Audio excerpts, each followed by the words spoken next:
Hi, this is Dr. Clarence R. Pearson Sr., and welcome to My View, a podcast where I offer my professional perspective on today's most pressing geopolitical and socioeconomic issues.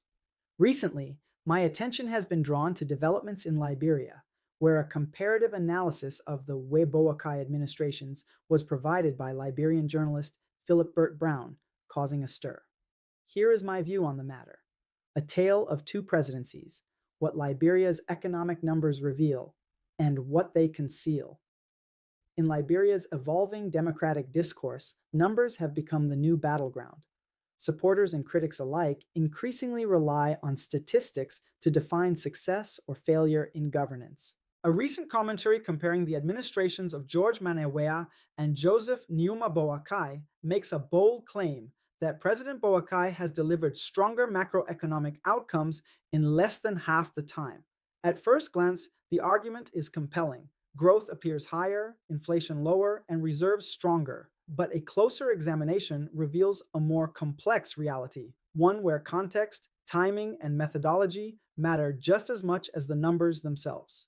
The danger of unequal comparisons. The central flaw in the argument lies not in the numbers themselves, but in how they are compared.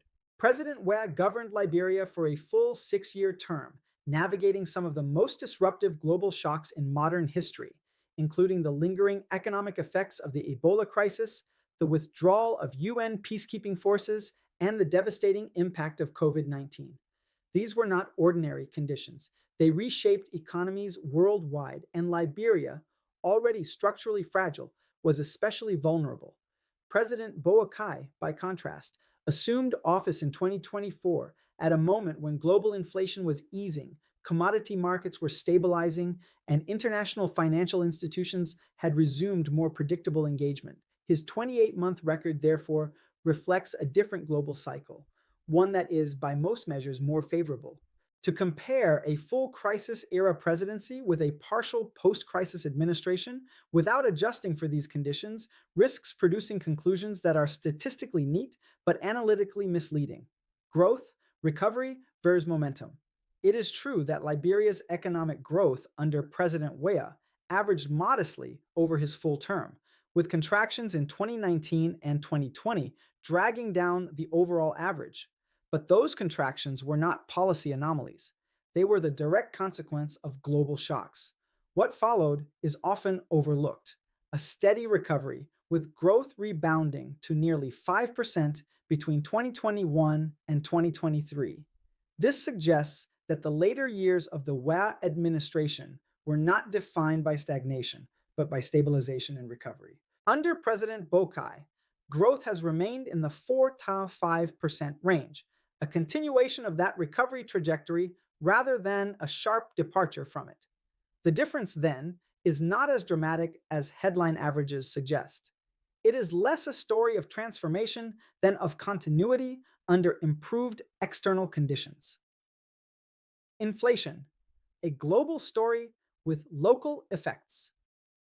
Inflation under President Weah reached painful highs in the early years of his administration, peaking above 20%. This is a matter of record, but it is also a global story. Many developing economies experienced similar inflation spikes during that period, driven by currency pressures, supply chain disruptions, and fiscal imbalances. Liberia's case was severe, but not unique.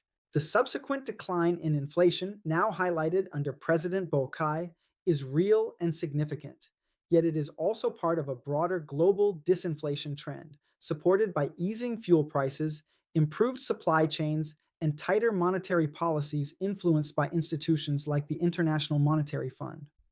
To attribute the full extent of this decline to domestic policy alone risks overstating national agency in what is fundamentally a global economic cycle.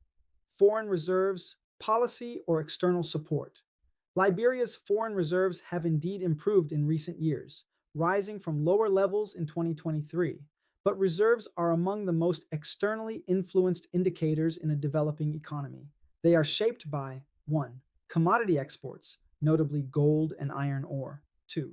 IMF disbursements and program support; 3. Exchange rate movements; 4. Global demand conditions.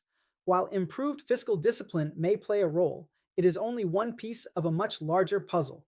The suggestion that reserve growth is primarily the result of a new administration's policy direction simplifies a far more complex interaction of forces: poverty, the limits of early claims. Perhaps the most problematic claim in the comparison is the assertion of a sharp decline in extreme poverty within the first 2 years of President Bokai's administration. Poverty is not measured in real time.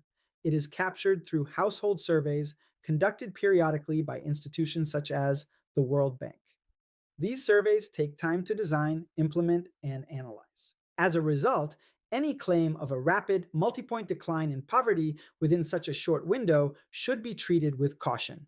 It may reflect projections, policy intentions, or early indicators, but not yet definitive outcomes. Infrastructure. When metrics don't match infrastructure, comparisons in the commentary further illustrate the risks of selective framing. The WEA administration's reported kilometers of paved roads are compared to the Boakai administration's kilometers of rehabilitated corridors. These are not equivalent measures. Paving involves new construction or full upgrades, while rehabilitation may include grading, patching, or temporary improvements. By placing these figures side by side without clarification, the analysis creates an impression of disparity that may not exist in practical terms. Governance and perception. On governance, there is evidence of a shift in public perception. Surveys from Afrobarometer suggest increased confidence in anti-corruption efforts under the current administration. But perception is not performance. It reflects public sentiment at a moment in time, often influenced by expectations, political transitions, and early policy signals. Structural improvements in governance typically take years, not months, to materialize. A more balanced view. A fair reading of the data suggests a more nuanced conclusion. 1. President Weah's administration struggled with macroeconomic instability in its early years, but achieved measurable recovery in its later period. 2. President Bokai's administration has benefited from a more stable global environment and has, so far, maintained and modestly improved key macroeconomic indicators. 3.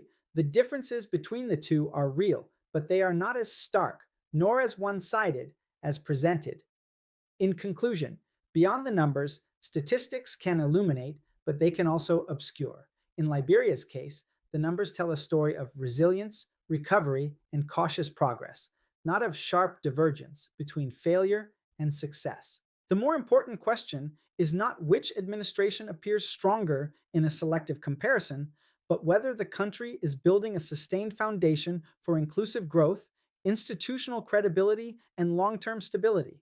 That story is still unfolding, and it will not be decided by averages alone. My view is a continuing series where I share informed commentary on a wide range of geopolitical and socioeconomic topics.